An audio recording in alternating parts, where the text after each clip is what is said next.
মা থাকতে মায়ের মর্ম বুঝেন কি লেগে জানেন?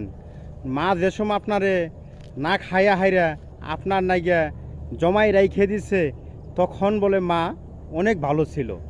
আর এখন আপনি বড় হয়ে গেছেন গা, অনেক বড় হয়েছেন, পড়াশোনা করছেন, অনেক যোগ্যতা হয়ে গেছে, আজকে অনেক কিছু করছেন, আজকে আপনি মার প্রতি কখনো খেয়াল করেন না।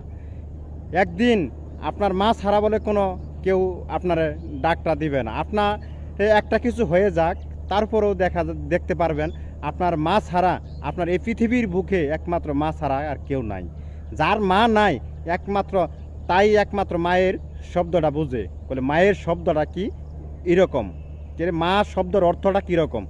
এই জিনিসটা যদি আপনারা বুঝেন, তা অবশ্যই আমি মনে করি আপনারা মাকে শ্রদ্ধা করবেন, মাকে ভালোবাসবেন, মাকে কখনো কষ্ট দিবেন না, মাকে সবসময় ভালোবাসবেন, মাকে অবশ্যই আপনারা বেশি বেশি করে আদর যত্ন করবেন।